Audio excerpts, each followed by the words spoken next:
La Gazette du Togo. L'autre regard de l'actualité togolaise. Bonjour et bienvenue dans ce nouveau numéro de votre émission Émergence. C'est un sujet qui soulève beaucoup de vagues et alimente des controverses en Afrique après plus de 70 ans d'une histoire partagée sur fond de la monnaie entre la France et l'Afrique. Des voix s'élèvent de plus en plus. Pour certains, il faut abandonner ce mariage, l'arrimage du franc CFA à l'euro. Pour d'autres, c'est plutôt un mariage bénéfique pour le continent. Qu'est-ce qu'il en est? Nous en parlons dans cette émission avec notre invité, M. Nete Dodji Koumou. Il est président de Veille économique. Veille économique qui est une association qui traite des sujets économiques et financiers au Togo et en Afrique. Monsieur Nete Dodji Koumou, bonsoir et bienvenue. Bonsoir, merci de m'avoir invité. Alors, c'est un sujet, je viens de le dire, qui soulève en tout cas beaucoup de vagues sur le continent quant à la réalité de rester sous le giron de la France en ce qui concerne la monnaie ou de l'abandonner. Je vous propose, en tout cas le sujet a été lancé à plusieurs reprises par l'élite africaine et la dernière personne va soulever le sujet de manière assez véhémente. Il n'y a pas trop longtemps, c'est le président du Tchad, Idriss Déby. Je vous propose de l'écouter dans cet élément et juste derrière nous allons en parler. D'accord. Vous avez aujourd'hui le franc CFA qui est garanti par le trésor français. Mais cette monnaie-là, elle est africaine. C'est notre monnaie à nous. Il faut maintenant que réellement, dans les faits, que cette monnaie-là soit la nôtre.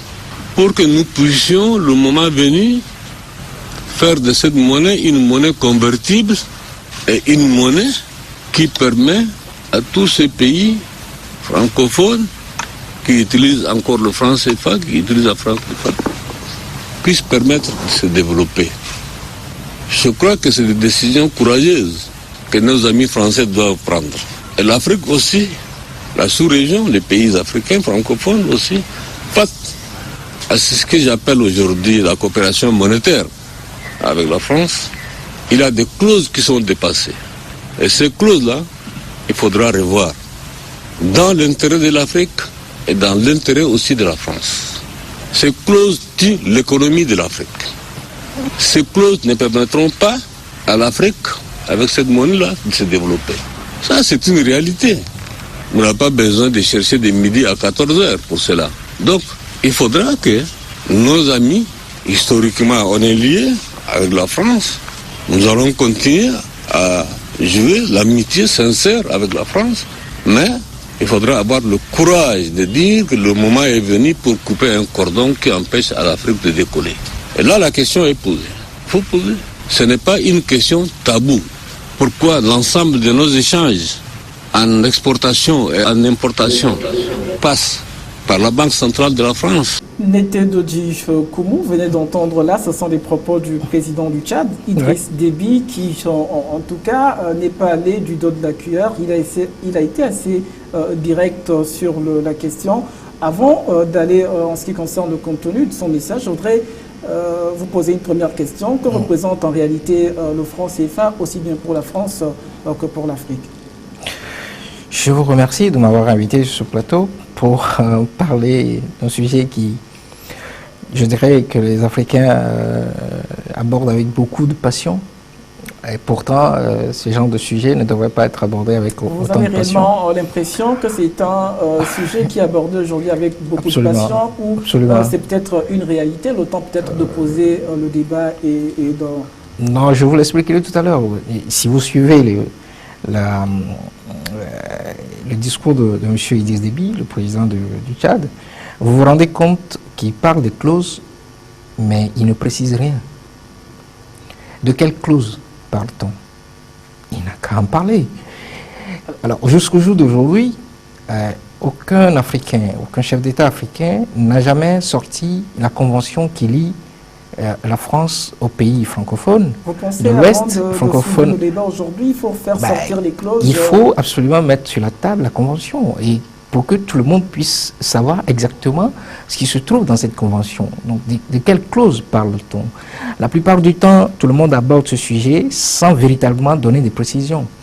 Est-ce qu'il parle de clauses Alors, de coupure de monnaie? Sur quelques éléments est-ce qu'il parle de cette clause, clauses par exemple, au de niveau de la garantie? centralisation des réserves Si c'est la centralisation des réserves qui pose problème à M. Déby, il n'a qu'à préciser clairement que c'est la centralisation des réserves.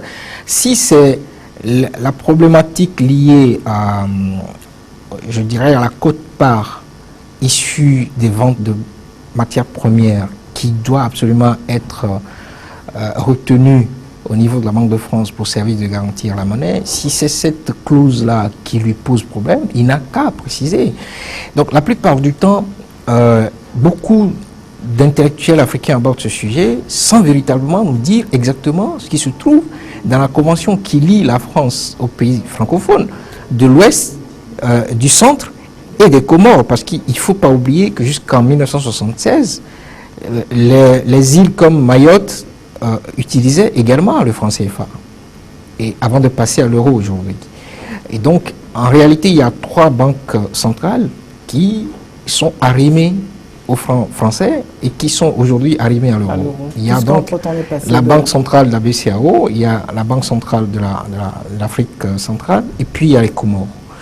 Et donc, tous ces pays-là qui utilisent cette monnaie sont obligés, au jour d'aujourd'hui, de pouvoir passer, effectivement, comme dit M. Déby, en termes d'échanges commerciaux, à la fois en importation et en exportation, par la Banque de France, avant de pouvoir réaliser leur opération. Est-ce que vous pensez que le président Idriss Déby a tort aujourd'hui quand vous parlez de précision par rapport aux clauses, mais en tout cas, il a été assez clair en disant que ce sont des clauses aujourd'hui qui tuent l'économie du continent africain. Est-ce que c'est trop dire quand on... Je ne suis pas tout à fait d'accord avec lui. Pour moi aujourd'hui, de façon personnelle, parce que cette position que je prends, je ne le prends pas non plus au nom de veille économique, parce qu'il y a au sein de bureaux même de veille économique... Beaucoup de courants, en tout cas, aujourd'hui. Absolument, bien sûr, il y a des courants différents. Et donc, cette position, elle est personnelle en tant qu'économiste, par rapport à l'analyse que je fais de la situation à la fois géopolitique, géostratégique et à la fois intellectuelle de l'Afrique. Pour nous, aujourd'hui, nous pensons qu'il est prématuré, voire serait préjudiciable à nos économies si nous voulons désarrimer à l'heure actuelle. Donc, lorsque je m'exprime sur ce sujet, je pense que je suis suffisamment clair pour que les gens comprennent ce que je veux dire. Alors, pour vous, c'est juste une question de timing? Absolument. Je dis qu'à l'heure actuelle, par rapport à la position structurelle de nos économies, par rapport à la situation géopolitique et géostratégique, parce que la problématique de la monnaie, surtout du franc CFA, fait rentrer en jeu des enjeux géostratégiques et géopolitiques. Quels sont ces enjeux précisément pour peut-être faire comprendre la pertinence de écoutez, lorsque vous avez un pays, une puissance comme la France et comme les États-Unis, qui souhaitent dominer le monde, qui souhaitent avoir l'emprise sur toutes les régions du monde, vous convenez avec moi que si un espace ou une zone voudrait se désarimer, par exemple, d'une monnaie qui consiste à l'étalon d'échange dans les échanges commerciaux, eh bien, ils vont intervenir. La preuve, vous avez vu Barack Obama s'immiscer dans le débat interne de la sortie de la zone euro par la Grande-Bretagne, du Brexit. Ils sont contre. Et de la même manière, ils étaient contre le Grexit, la sortie de la Grèce de la zone euro. Pourquoi? Et pourtant, ils ne partagent pas la même monnaie. Et pourtant, ces pays sont souverains. La Grèce est souveraine. Les pays de l'Union européenne sont des pays souverains. L'Allemagne est souveraine. La Grande-Bretagne est souveraine. Et pourtant, Barack Obama dit aujourd'hui qu'il serait préjudiciable à la Grande-Bretagne de faire ce pas, de franchir ce seuil. Pour une simple raison. C'est parce que nous sommes dans un monde où les échanges commerciaux sont tellement imbriqués que le déconnectement d'une monnaie ou d'une zone par un pays ou par, je dirais, un pool d'États peut constituer un dérèglement des échanges commerciaux et donc peut avoir des impacts directs ou indirects sur d'autres pays dont vous n'avez pas idée. Donc au jour d'aujourd'hui, il est clair que la France ou les États-Unis, par rapport à leurs intérêts, par rapport, et c'est là où je parle de position géopolitique et géostratégique, Parce Alors, que ce sont est-ce des qu'à puissances dire qui ont que des vous irez- intérêts dans nos Est-ce qu'à dire que régions. vous irez au nom justement de cette géopolitique jusqu'à sacrifier peut-être ce qui peut être considéré comme une souveraineté nationale, puisque la monnaie est aussi vue comme cela? Écoutez, voir la monnaie comme une souveraineté nationale, pour moi, c'est Un outil c'est relatif. C'est relatif à partir du moment où, lorsque, par exemple, sur le plan sécuritaire, vous n'êtes pas capable de pouvoir faire face à Boko Haram et que c'est un pays étranger qui vient intervenir avant de pouvoir sortir des terroristes de votre pays, Cela dit, ça vous n'allez pas dire que justifie- vous êtes souverain. Donc, la problématique de souveraineté juste par rapport à la monnaie, pour moi, elle est relative. Bon, alors, ce que nous disons, c'est que nos économies ne sont pas, au jour d'aujourd'hui, suffisamment structurées et surtout orientées vers l'extérieur, c'est-à-dire vers l'exportation, pour que nous commencions par nous dire qu'il faut absolument que nous ayons une souveraineté sur notre politique monétaire.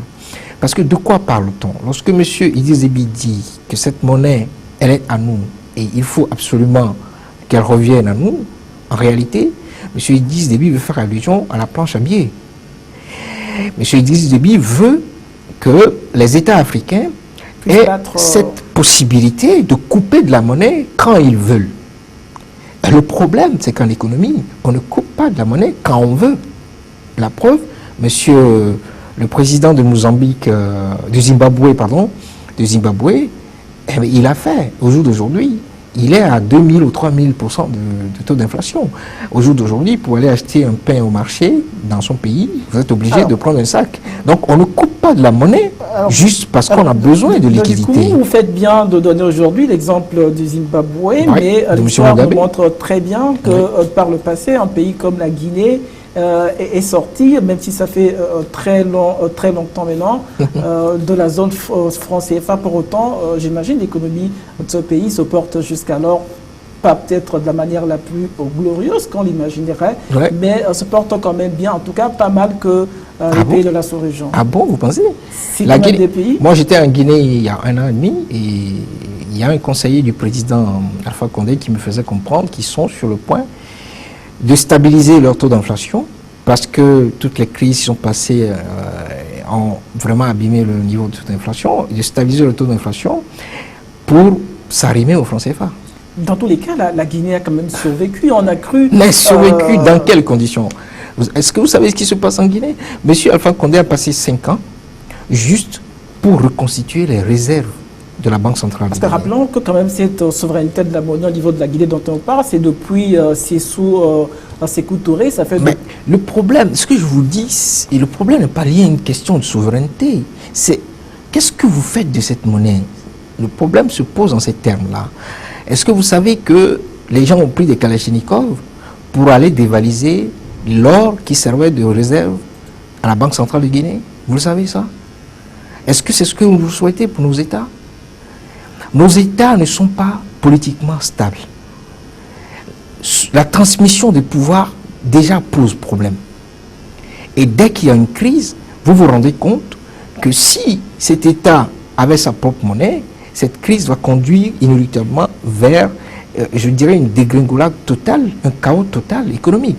La Guinée est aujourd'hui sous la supervision du FMI.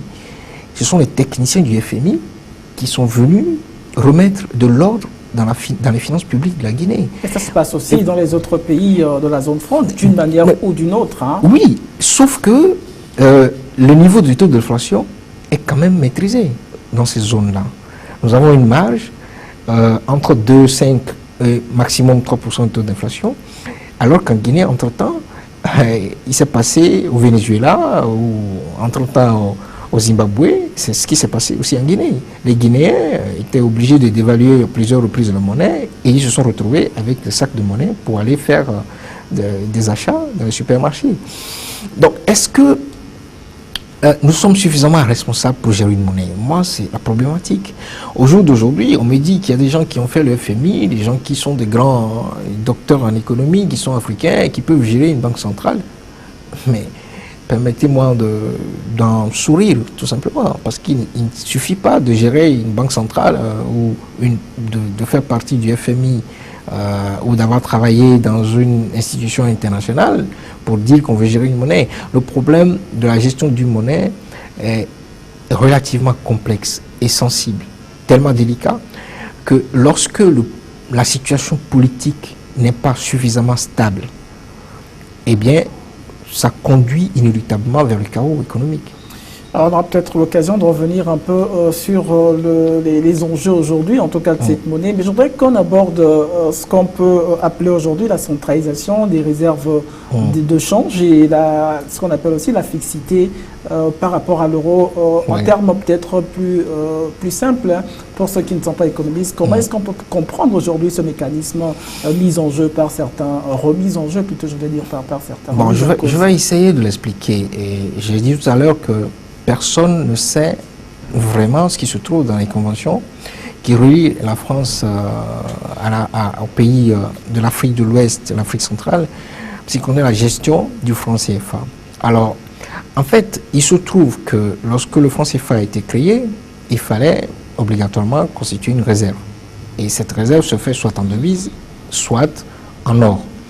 Et nous avons des réserves en devise. Donc, la France, il y a une des clauses de la Convention qui précise que lorsque les banques centrales de l'Afrique de l'Ouest, la BCEAO ou de la CEMAC ou des Comores, auront utilisé leur devise jusqu'à épuisement total, il y a une clause qui dit que la France a le devoir de pourvoir ces banques centrales de devises. Ce qui veut dire que la France va aller couper sa propre monnaie pour pourvoir ces banques centrales de devises. Alors, pour pouvoir contrôler l'utilisation de ces devises, la France a souhaité que les devises soient logées au Trésor français. Au Trésor français.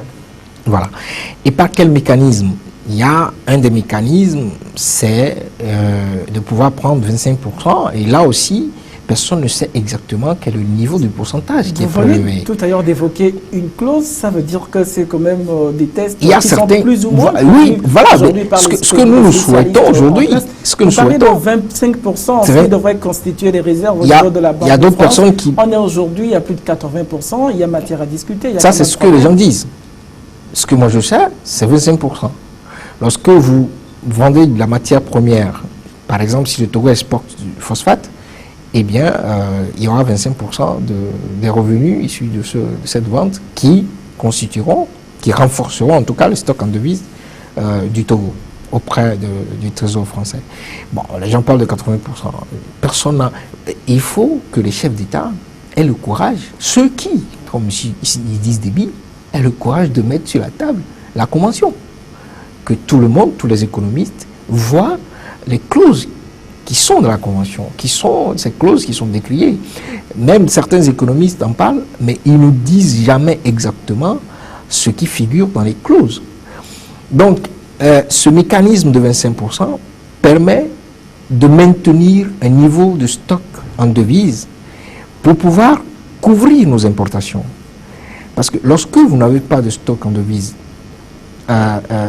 au niveau du Trésor français, lorsque vous faites des importations, les banques, les fournisseurs qui doivent être payés en devises n'auront pas suffisamment de devises pour être payés. Donc les banques qui sont banques partenaires de nos banques ici ne pourront pas payer aux fournisseurs. Donc ça peut exposer le pays au risque de couverture des importations.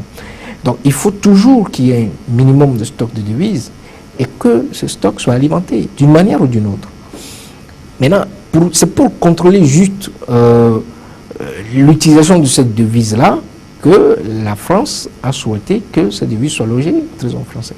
Parce qu'on n'est plus quand même à l'époque coloniale, vous dites pour contrôler, il y a oui, même un problème à ce niveau. Parce qu'il y a un risque qui pèse sur la France. Si l'utilisation de cette devise se fait de façon, je dirais, calamiteuse. Vous pensez que la France aujourd'hui ne tire pas profit du franc CFA, que ce n'est pas une situation qui est au profit de la France? Pour moi, je ne suis pas sûr qu'elle tire profit sur le plan pécuniaire. Peut-être en termes je dirais, souveraineté politique ou géostratégique, oui. C'est clair que la France, en continuant par gérer le stock en devises de la zone UEMOA, de la zone CEMAC, du franc CFA, eh bien, a du poids auprès de ces autres puissances, qui sont les États-Unis et autres. Ça, c'est clair que géostratégiquement, géopolitiquement, la France tire un bénéfice. Alors, je pense que c'est une évidence aujourd'hui. Sur le plan pécuniaire, je n'en sais rien. Vous savez, même au sein de la classe politique française, il y a certains aujourd'hui qui sont carrément pour que le franc CFA revienne aux Africains, d'une certaine manière, entre griffes. Je vous proposais de suivre cet élément peut-être derrière sur l'Ivoire, pas des moines qui sont élevés en France pour que les Africains puissent d'une manière gérer leur monnaie.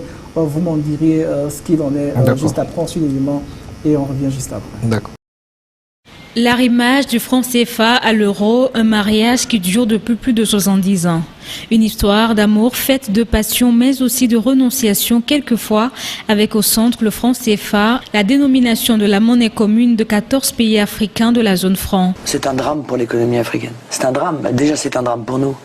Donc, je pense que c'est aujourd'hui un des inconvénients majeurs, parce que, évidemment, ça soumet l'économie africaine à une asphyxie.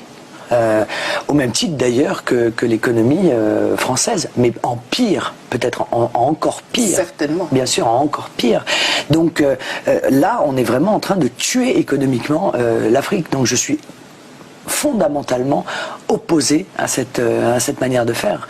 Et je combats cela parce que c'est impossible de s'en sortir avec une monnaie telle que celle-là. C'est impossible. Quand je défends l'indépendance monétaire de mon pays, je défends l'indépendance monétaire de tous les pays. Je considère que toutes les nations ont le droit d'avoir une monnaie. C'est même un des éléments de la souveraineté. La monnaie, voilà. Né le 26 décembre 1945, jour où la France ratifie les accords de Bretton Woods et procède à sa première déclaration de parité au FMI, l'histoire de cette monnaie est loin d'être un long fleuve tranquille et ponctué de quelques revers, mais jamais de nature à remettre en cause l'ordre établi. Ntendo Djikoumou, quand vous entendez quelqu'un comme Marine Le Pen du Front National en France, qui est aujourd'hui un très grand parti, très bien implanté, pratiquement la deuxième force politique aujourd'hui en France, qui quand même parle d'asphyxie aujourd'hui pour les économies africaines. Quelles sont vos impressions? Je ne pense pas qu'on peut parler d'asphyxie. Lorsque moi je sais que plus de 11 000 milliards sort par exemple du Togo quasiment sur 10 ans, 1114 milliards, on ne peut pas, sous forme de flux illicites, on ne peut pas parler d'asphyxie lorsqu'on utilise le franc CFA. Je ne pense pas. Je crois que Madame Marine Le Pen est une éminente personnalité politique en France et elle a une logique dans son raisonnement. Pour la simple raison qu'elle défend la sortie de la France de la zone euro. Donc à partir du moment où elle-même défend la sortie de la France de la zone euro et estime que la France doit retrouver sa souveraineté monétaire, elle ne peut pas dire le contraire par rapport aux pays africains. Donc c'est juste une logique politique. Je pense que économiquement parlant, Madame Marine Le Pen n'a absolument pas idée de ce qui se passe en Afrique, dans nos pays. Claire, elle a dit que c'est aujourd'hui la monnaie, c'est un élément de souveraineté, aussi bien pour la France que pour les pays africains. Si tel est que cette monnaie aujourd'hui peut être, comme je le dis, un élément de souveraineté pour la France, elle l'est également pour les pays africains et c'est ce qui est très important de relever dans cette démarche-là. Oui, mais en économie, la monnaie sert à quelque chose. Lorsque vous prenez par exemple la théorie des monétaristes, ils disent que la monnaie est active dans l'économie et pour autant, lorsque vous l'utilisez, elle peut s'avérer être nocive. Pour la simple raison que l'utilisation de la planche à billets peut entraîner de façon automatique, si le niveau de biens qui doit circuler dans l'économie n'est pas suffisamment élevé, ou en tout cas proportionnel, peut entraîner un taux d'inflation. Alors, on va revenir tout à l'heure sur ce rapport entre la monnaie aujourd'hui et les politiques des pays, les politiques économiques. Mais dites-nous, qu'est-ce qui justifie, selon vous, jusqu'alors, le fait que l'Afrique soit toujours sous le giron de la France en ce qui concerne le franc CFA et que des dispositions n'aient pas été prises depuis? Non, mais moi je crois qu'il y a plusieurs chefs d'État africains, en tout cas anciens chefs d'État africains. Je citerai par exemple Houphouët-Boigny, je citerai Léopold Sédar Senghor, qui ont compris que l'Afrique n'était pas suffisamment structurée, suffisamment, je dirais, entre griffes mûres, ou préparée, en tout cas, c'est le mot, pour pouvoir avoir sa propre monnaie, gérer sa propre monnaie. Et c'est eux qui ont pesé dans la balance. Je pense qu'ils ont fait comprendre à leurs homologues. C'était dans les années 80, bien sûr. On est aujourd'hui à... Mais vous avez écouté la dernière fois la déclaration de M. Alassane Ouattara, qui a demandé à tous ceux qui passent sur les radios pour appeler au désarrimage du franc CFA d'avoir beaucoup plus de retenue. Et qui a défendu le franc CFA en disant que le franc CFA a ses avantages. Et pour moi, personnellement, je pense que le franc CFA nous protège aujourd'hui plus que ne nous nuise. Vous pensez réellement qu'aujourd'hui, les économies africaines ne se seraient pas mieux portées si elles avaient leur propre monnaie? Est-ce que non, pour une simple raison, c'est que même sans la monnaie, vous pouvez quand même faire de l'agriculture. Et pourtant, nos pays africains, tous ces pays, n'arrivent pas à structurer le secteur primaire. Il y a quand même un paradoxe par rapport à cette question de monnaie. Quand on prend la zone franc de manière générale, c'est une zone, malgré les taux de croissance aujourd'hui très forte, de l'ordre des 5%. Ça, c'est vous qui le dites. 5% de taux de croissance, c'est faible.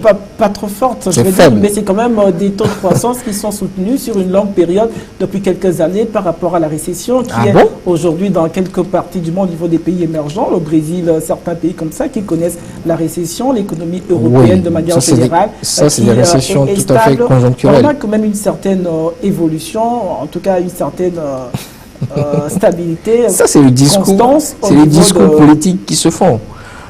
Ça n'a rien à voir avec les réalités. La preuve, toutes les populations se plaignent. Pourquoi les populations se plaignent alors qu'on dit qu'on a de fortes taux de croissance? C'est certainement un autre débat, on aura le temps de revenir là-dessus. Mais je faisais quand même ce rapport par rapport à certains pays africains, le Ghana et d'autres qui se portent mieux. C'est vrai, ils ont leur propre monnaie et ils se portent mieux. Malgré cela, on remarque quand même que dans la zone franc, voilà, les économies sont très en arrière par rapport à ces pays-là. Pour moi, le Ghana, par exemple, a eu la chance de passer une période, ces 15-20 dernières années, une période politique relativement stable. Ce qui a permis au Ghana d'avoir la tête froide pour pouvoir mener un certain nombre de réformes structurelles, de faire des investissements. Et donc l'évolution aujourd'hui du Ghana n'a absolument rien à voir avec la monnaie. La preuve, au jour d'aujourd'hui, le Ghana travaille avec le FMI pour stabiliser son économie. Pour la simple raison qu'entre-temps, il y a eu une forte dépréciation du cedi parce qu'il y a eu flottement à la tête du pays.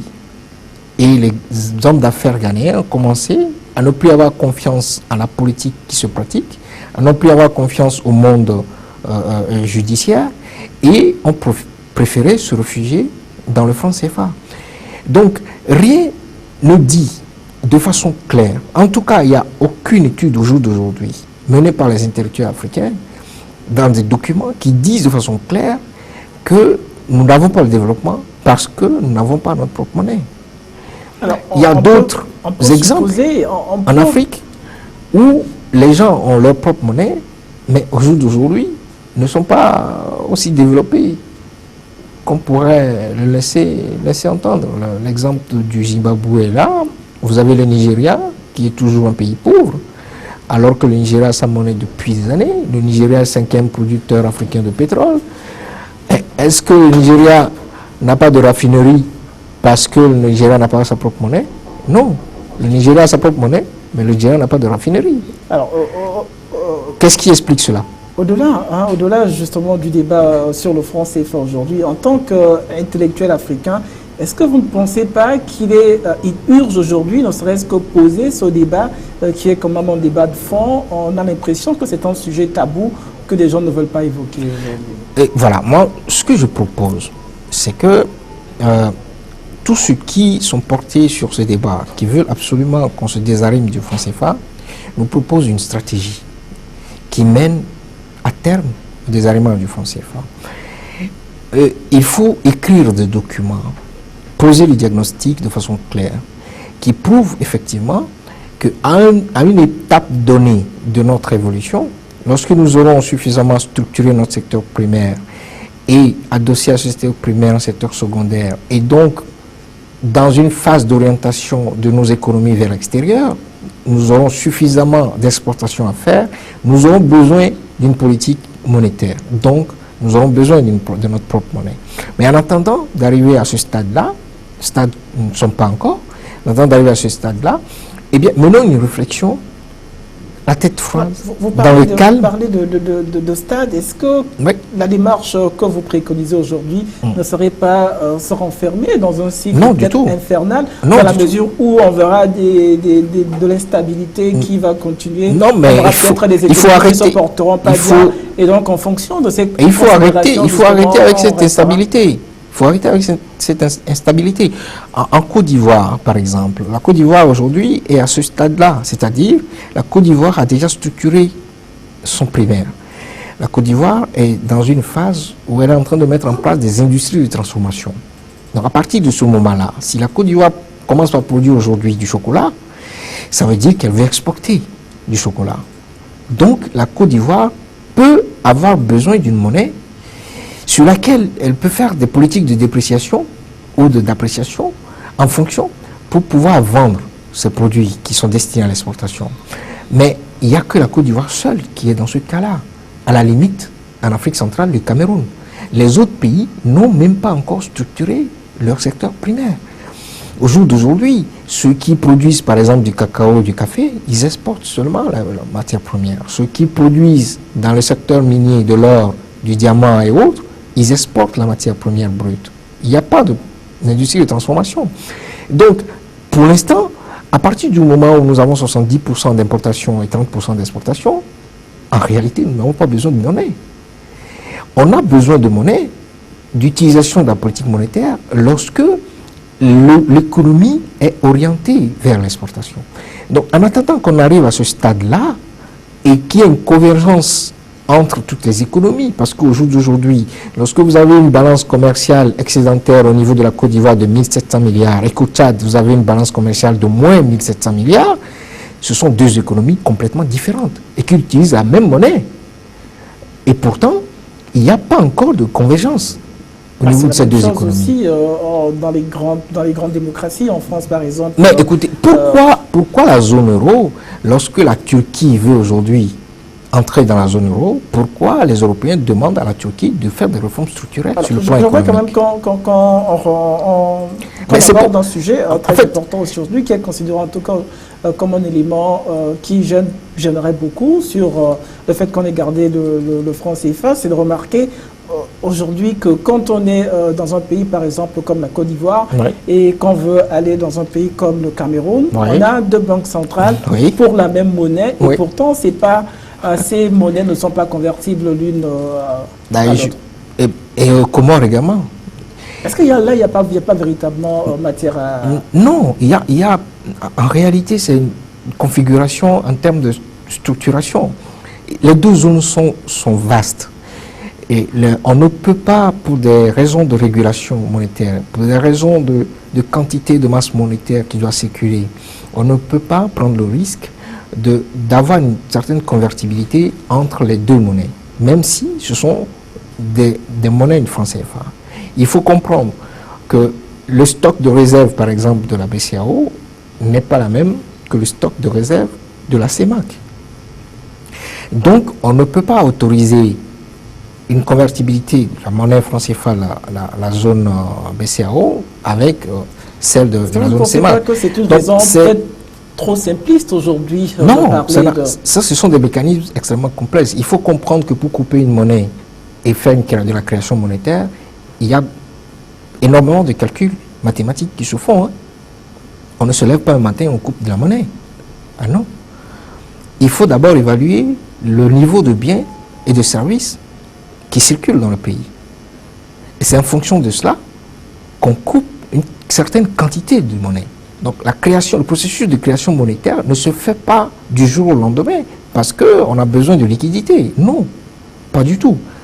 Si ça se faisait ainsi, il y a beaucoup de pays qui vont exploser. La preuve, lorsque le niveau de la densité de l'économie ne le permet pas et qu'un pays qui détient sa propre monnaie continue de façon effrénée à faire de la coupure, à utiliser la planche à billets, eh bien, on débouche sur la situation zimbabwéenne, inéluctablement. Donc, on ne peut pas se permettre, que ce soit dans la zone BCAO ou dans la zone CEMAC, on ne peut pas se permettre de se lever et de faire de la création monétaire du jour au lendemain. Alors, ce qu'on demande, c'est pas que la création monétaire, c'est quand même... C'est la création monétaire, en réalité. Oui, mais pour... Lorsqu'on veut avoir la souveraineté sur la monnaie, en réalité, c'est quoi? C'est qu'on veut disposer de la possibilité de couper de la monnaie pour financer l'économie. Effectivement, mais en attendant... Et pourtant, on ne coupe pas de la monnaie pour financer l'économie comme on veut. Il y a des évaluations qui se font. Et il y a une quantité de monnaie qui doit circuler dans l'économie. Sinon, l'économie va exploser. C'est aussi simple que ça. Donc c'est pour cela que aborder ce genre de sujet... Ça ne justifie pas toujours le fait que, je l'ai dit, pour la même zone, la zone franc, on est deux banques centrales différentes. La France n'a pas confiance dans le contrôle des institutions par les Africains. Alors, et nous n'avons pas encore prouvé qu'on peut nous faire confiance. En tout cas, c'est personnel. Est-ce qu'il appartient aujourd'hui aux Africains Qu'est-ce qui appartient aujourd'hui aux Africains? Le franc CFA aux Africains aujourd'hui de confier leur souveraineté à un pays comme la France? Moi, je pense qu'à partir du moment où ça nous protège contre des chocs conjoncturels et que nous ne sommes pas encore préparés pour faire face à ce genre de maîtrise, à ce genre de jugulation, et je pense que pour le moment, eh bien, acceptons le franc CFA, mais travaillons. Travaillons, ça veut dire quoi? Dites-nous de manière assez claire. Structurons nos économies. Nous sommes incapables de structurer nos économies. Est-ce que ça, c'est difficile à comprendre par les Africains? Moi, je ne comprends pas. Au jour d'aujourd'hui, on n'est pas capable au Togo de produire de la banane plantain sur une année. Vous pouvez comprendre ça? Alors, quels seraient les risques? On n'est pas capable de produire du maïs sur toute une année. Alors peut-être on attend que la pluie. Peut-être faudrait-il déjà évoquer les risques. Ça permettra de comprendre cette position, en tout cas que vous semblez aujourd'hui soutenir, le fait que l'Afrique doit conserver cette zone franc. Quels seraient les risques? En tout cas, n'est pas préparé pour se désarimer. C'est ce que je dis. Ça dit que c'est prématuré. Si nous voulons nous désarimer du franc CFA, organisons-nous et mettons-nous avec un sang-froid, avec calme, avec lucidité, réfléchissons à la démarche, structurons la démarche et organisons-nous dans nos facultés. Au jour d'aujourd'hui, lorsque un étudiant de la zone UMOA veut aller faire des études en économie statistique, veut devenir ingénieur économie statisticien, par exemple en Côte d'Ivoire ou au Cameroun, vous savez qui finance les bourses? C'est l'Union européenne. Nous sommes incapables aujourd'hui, les Africains, qui disent qu'ils veulent gérer une monnaie, sont incapables de financer les études de leurs propres enfants. Alors, nous arrivons pratiquement au Cameroun, à la fin. Alors, nous n'avons pas au Togo aujourd'hui, dans la faculté de l'économie, des sciences économiques, la spécialisation monnaie. Alors, l'émission type pratique. Ni en Côte d'Ivoire, ni au Sénégal. Mais le problème aussi peut-être, est-ce que c'est pas la France? Parce qu'aujourd'hui, ce que demandent certains, c'est qu'on puisse, à défaut aujourd'hui de quitter le giron français, d'arriver par exemple cette monnaie à une sorte de panier de monnaie. Est-ce que là, c'est pas aussi un exemple, en tout cas une possibilité très... Oui, il est clair que lorsque nous... cette démarche, la démarche nous conduira à détenir notre propre monnaie ou à avoir une souveraineté monétaire, il est clair que on sera obligé d'avoir plusieurs référentiels.